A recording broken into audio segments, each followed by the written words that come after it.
قرآن پاک میں اللہ تعالیٰ نے فرمایا وَمَا خَلَقْتُ الْجِنَّ وَالْإِنسَ إِلَّا لِيَعْبُدُونَ، جنات اور انسانوں کو میں نے صرف اپنی عبادت کے لیے پیدا کیا ہے۔ جس چیز کو جس مقصد کے لیے بنایا گیا ہے اسی مقصد پہ اس کو عمل کرتے رہنا چاہیے۔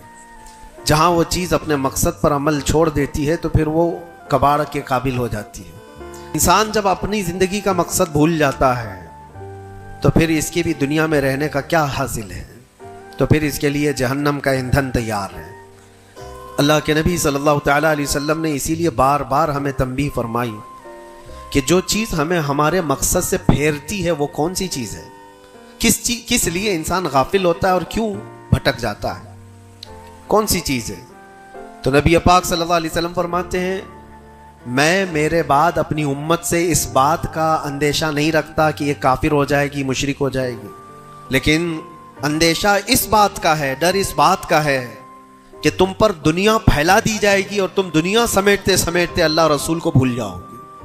امت مصطفیٰ کی یہی حالت ہے کہ دنیا اس قدر حاوی ہے کہ وہ اپنے آرام اور سکون کو چھوڑنا نہیں چاہتا۔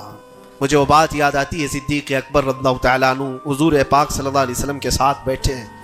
حضور پاک صلی اللہ تعالیٰ علیہ وسلم کے ہاتھ میں ایک پیالہ ہے جس میں شہد ہے، آپ اس کو نوش فرمانا چاہتے ہیں، منہ کے قریب لے گئے، اچانک آپ نے واپس رکھ دیا اور کسی چیز کو دھکا دے کر کے ہٹانے لگے جیسے کوئی مکھیوں کو بھگاتا ہے، جبکہ نبی پاک صلی اللہ علیہ وسلم کے جسم کے قریب کبھی کوئی مکھی نہیں آتی، لیکن اندیکھی چیز کو آپ ہٹا رہے تھے۔ پھر تھوڑی دیر کے بعد پیالے کو اٹھایا، پھر تھوڑی دیر منہ کے قریب جاتے ہی واپس رکھ دیا، پھر کسی چیز کو دھکا دے کر نکال رہے تھے۔ تیسری مرتبہ پیالہ اٹھایا تو صحابہ نے دیکھا آپ کی آنکھوں سے آنسو روا ہیں، حضور پاک صلی اللہ تعالیٰ علیہ وسلم کیا اشک بہ رہے ہیں۔ تو صحابہ نے پوچھا یہ کیا معاملہ ہے؟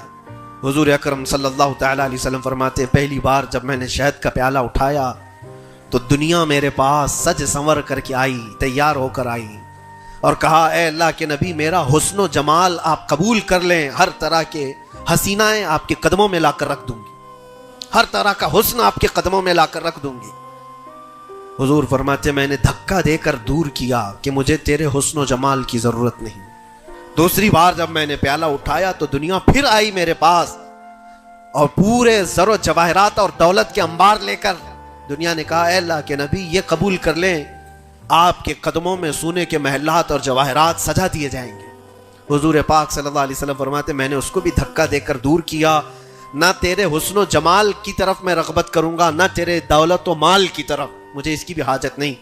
حضور پاک فرماتے تیسری بار دنیا میرے پاس آئی اور کہا اے اللہ کے نبی آپ نے میرے حسن و جمال کو بھی نہیں قبول کیا، دولت و مال کو بھی نہیں قبول کیا، مجھے دھکا دے کر دور کیا، لیکن ایک بات ہے آپ کے بعد آپ کی امت ایسا نہیں کر سکے گی، وہ دولت و مال اور حسن و جمال کی طرف بھاگے گی اور آپ کو چھوڑ دے گی۔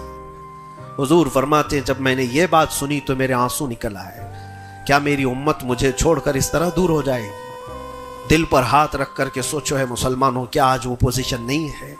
تم نے کبھی راتوں کو تصور کر کے دیکھا کہ کتنی راتیں ایسی آئی کہ میں نے اپنے مصطفیٰ کو یاد کیا ہے؟ اس رسول کا حال تو یہ تھا، ماں عائشہ صدیقہ فرماتی ایک رات ایسی نہیں گئی جس میں رسول پاک صلی اللہ علیہ وسلم اپنی امت کے لیے دعا نہ کرتے ہو۔ رات کو کھڑے ہوتے تھے تو پنڈلیوں میں سوجن آ جاتی تھی، کثرت سے روتے تھے اپنی امت کے لیے اللہ کی بارگاہ میں کہ مولا میری امت بھولی بھالی ہے، اس کی بخشش میرے حوالے کر دے، رب ہب لی امتی۔ اور آج امت کا حال یہ ہے کہ سال میں ایک بار میلاد کر کے ہم یہ سمجھتے ہیں حق ادا کر لیا۔ دولت اور شباب، یہ حسن و جمال، ہر نوجوان کو دیکھو ان دو چیزوں کے پیچھے بھاگ رہا ہے، مال جمع کرنا ہے اور خوبصورت عورت کو لانا ہے، اور ان دو چیزوں نے دنیا میں اس کو ایسا غافل کر رکھا ہے۔ جب اس کے سامنے کہا جائے تیرے نبی پاک کی عزت کی بات آئی ہے، کہا وہ دیکھ لیں گے، مولانا لوگ تو ہے نا، علماء اکرام اپنا کام کریں گے، کل قیامت کے دن کیا منہ لے کر کے حضور کی بارگاہ میں کھڑے ہوگے؟ کس منہ سے حضور کی بارگاہ میں آئیں گے کہ اللہ کے نبی میری شفاعت کر دے؟ کیا اس بات کا احساس نہیں ستاتا کہ اللہ کے نبی اگر مجھے پوچھیں تو اسی جگہ سے آتا ہے جہاں روز مجھے گالیاں دی جاتی تھی، تو روزانہ اپنی مستیوں میں مست تھا، اٹھو وہ گر نہ حشر نہ ہوگا پھر کبھی، دوڑو کہ زمانہ چھال اپنی چل گیا۔ آج تمہیں میں جگانے آیا ہوں اور بیدار کرنے آیا ہوں، زندگی کا مقصد یہ تھا کہ اللہ اور اس کے رسول کو راضی کروں، نہ یہ کہ تم دنیا کو راضی کرنے کے چکر میں اپنے اللہ اور اس کے رسول کو بھول گئے۔ قرآن میں 19ویں پارے میں اللہ تعالیٰ فرماتا ہے بہت سارے ایسے لوگ ہوں گے جو صرف اس لیے دوزخ میں جا رہے ہوں گے کہ ان کے دوست برے تھے۔ یا ویلتا لیتنی لم اتخذ فلانا خلیلا، وہ پکارے گا اے کاش میں فلاں کو دوست نہیں بنایا ہوتا تو آج دوزخ میں نہیں جا رہا ہوتا۔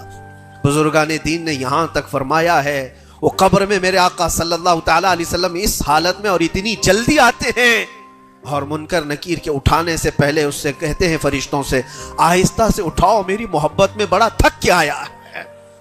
وہ کس کے لیے ہے؟ جو محبت مصطفیٰ میں تھکا ہوا ہو اس کے لیے ہے، وہ نہیں جو عیش و عشرت میں شباب و کباب میں یہاں تھک کر کے گیا ہو۔ وہاں پر بھی بزرگوں نے فرمایا قبر میں حضور پاک صلی اللہ تعالیٰ علیہ وسلم کچھ لوگوں کی، کچھ مومنین کی قبر میں ایسے بھی حالات ہوں گے کہ جب فرشتے اس کو اٹھا کر جھنجھوڑ کر پوچھ رہے ہوں گے بتا ان کے بارے میں کیا کہتا تھا دنیا میں، حضور اپنا چہرہ پھیر لیں گے۔ حضور فرماتے ہیں خبردار میری طرف مت دیکھنا، اس لیے کہ دنیا میں تجھے میرا چہرہ پسند نہیں تھا، جس کو پسند کرتا تھا اس کو آج بلا لے۔ تمہارے پاس کوئی اور آپشن رہ جائے گا قبر میں بلانے کے لیے کسی کو؟ کچھ لوگ یہ سوچتے ہیں کہ زندگی میں حالات بدل گئے، گناہوں کی طرف چل پڑے، میں نفس کا شکار ہو گیا، فلاں کام کر لیا، فلاں کام کر لیا۔ کون انسان ایسا ہے جو خطا نہیں کرتا؟ انسانوں میں خطا ہے نبیوں کو چھوڑ کر، لیکن میرے عزیزوں اس کا مطلب یہ نہیں ہے کہ تم مایوس ہو کر کے انہی کاموں میں لگ جاؤ۔ یہ ساری دنیا سے ہٹا کر اپنے آپ کو اللہ اس کے رسول کے سپرد کرو، دیکھو کبھی تمہاری زندگی میں تمہارے جسم سے بے حیائیاں نہیں آ سکتی، نہیں آئیں گی۔ یہ جسم اللہ، اس جسم کا مالک کون ہے؟ اللہ ہے، اور ہماری گردنوں کی اوپر اگر کسی کا حکم ہے تو وہ رسول اللہ کا ہے۔ اگر زندگی میں تم نے یہ طے کر لیا میں اللہ کا بندہ ہوں، اللہ نے مجھے بنایا ہے، میری گردن اللہ کے نبی کی عزت کے لیے ہے، سپرد کر دیا اپنے آپ کو، تو بے حیائیاں تمہارے اندر نہیں آئیں گی۔ ہاں ہوتا یہ ہے کہ تم نے اپنے آپ کو دوسروں کے سامنے پیش کیا ہے، دوستوں کے سامنے، ارے کس کو تم جان جان کہتے رہتے ہو، تو میری جان ہے، میں تیری جان ہوں، پتہ نہیں کتنوں کو جان کہا ہے اور کوئی جان کسی کے کام کی نہیں ہے۔ لیکن ایک بار جن صحابہ نے کہا فدا کا بھی وہ امی یا رسول اللہ، اے اللہ کے رسول میرے ماں باپ آپ پر قربان، میری جان آپ پر قربان۔